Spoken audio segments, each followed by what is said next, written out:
ರಾಜ್ಯದ ಜನರೇ ಗಮನಿಸಿ ಏಕೆಂದರೆ ಇದು ಅಲರ್ಟ್ ಆಗಿರಲೇಬೇಕು. ನಿಮ್ಮ ಆರೋಗ್ಯದ ಜೊತೆಗೆ ಇತರರ ಆರೋಗ್ಯಕ್ಕೂ ಸಂಬಂಧಪಟ್ಟಂತಹ ವಿಚಾರ. ಸೊಳ್ಳೆ ಕಂಟ್ರೋಲ್ ಮಾಡದಿದ್ರೆ ದಂಡ ಬೀಳುತ್ತೆ.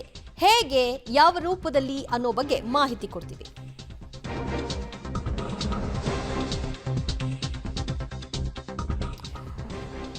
ರಾಜ್ಯದ ಜನ ಅಲರ್ಟ್ ಆಗಿರಬೇಕಾದಂತಹ ಸುದ್ದಿ ಇದು. ಸೊಳ್ಳೆ ಕಂಟ್ರೋಲ್ ಮಾಡದೇ ಇದ್ದಂತಹ ಸಂದರ್ಭದಲ್ಲಿ ದಂಡವನ್ನ ತೆತ್ತಬೇಕಾಗತ್ತೆ. ಕನಿಷ್ಠ 200 ರೂಪಾಯಿಂದ ಗರಿಷ್ಠ 2000ವರೆಗೂ ಕೂಡ ದಂಡವನ್ನ ನಿಗದಿಪಡಿಸಲಾಗಿದೆ. ನಗರ ಮತ್ತು ಗ್ರಾಮೀಣ ಪ್ರದೇಶದಲ್ಲಿ ಪ್ರತ್ಯೇಕವಾಗಿ ದಂಡವನ್ನ ವಿಧಿಸಿದ್ದಾರೆ. ಸೊಳ್ಳೆ ಉತ್ಪತ್ತಿ ತಾಣಗಳನ್ನ ನಿಯಂತ್ರಣ ಮಾಡದಿದ್ರೆ ದಂಡ ಖಚಿತ ಅಂತ ಆರೋಗ್ಯ ಇಲಾಖೆ ಮತ್ತು ಬಿಬಿಎಂಪಿ ತಿಳಿಸಿದೆ. ಅವರು ಇದೇ ರೀತಿ ಅವರು ಸರಿಯಾದ ಕ್ರಮ ತಗೊಳ್ಳದೆ ಹೋದರೆ, ಜನ ಸಾರ್ವಜನಿಕರು ಮತ್ತು ಯಾವುದೇ ಒಂದು ಪ್ರದೇಶ ಅವರು ಸಹಕಾರ ಕೊಡದೆ ಹೋದರೆ ಅವಾಗ ಅವರು ನಾವು ಈ ಫೈನ್ ಹಾಕೋದಕ್ಕೆ ಒಂದು ಅವಕಾಶ ಮಾಡಿಕೊಟ್ಟಿದ್ವಿ.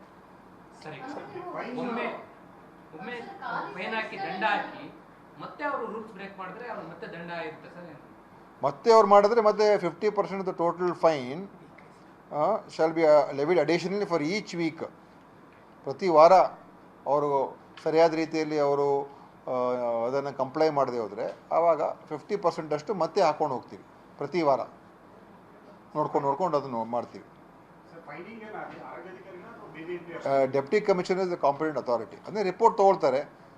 ನಮ್ಮ ಆರೋಗ್ಯ ಅಧಿಕಾರಿಗಳಾಗಿರ್ಬೋದು ಅಥವಾ ಸ್ಥಳೀಯ ಸಂಸ್ಥೆಗಳ ಅಧಿಕಾರಿಗಳಿರ್ಬೋದು, ಅವರು ಈ ಥರ ಮಾಡ್ತಾ ಇದ್ದಾರೆ ಅಂತ ಅವ್ರಿಗೆ ಮಾಹಿತಿ ಕೊಟ್ಟಾಗ ಅವರು ಡೆಪ್ಟಿ ಕಮಿಷನರ್ ಅವರ ಅಥಾರಿಟಿಲಿ ಈ ಫೈನ್ಸ್ ಹಾಕೋದಕ್ಕೆ ಅವಕಾಶ ಇದೆ.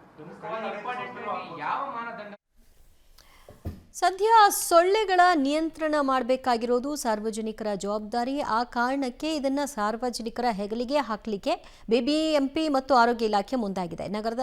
ನಗರ ಪ್ರದೇಶದ ಹೋಟೆಲ್ ರೆಸ್ಟೋರೆಂಟ್ಗಳಲ್ಲಿ ದಂಡವನ್ನು ಫಿಕ್ಸ್ ಮಾಡಿದ್ದಾರೆ. ನಗರ ಪ್ರದೇಶದ ಮನೆ ಮಾಲೀಕರಿಗೆ 400 ರೂಪಾಯಿಯಂತೆ ದಂಡವನ್ನು ನಿಗದಿಪಡಿಸಲಾಗಿದೆ. ಇನ್ನು ಗ್ರಾಮೀಣ ಭಾಗ ಆದರೆ 200 ರೂಪಾಯಿ ದಂಡವನ್ನು ಕಟ್ಟಬೇಕಾಗತ್ತೆ.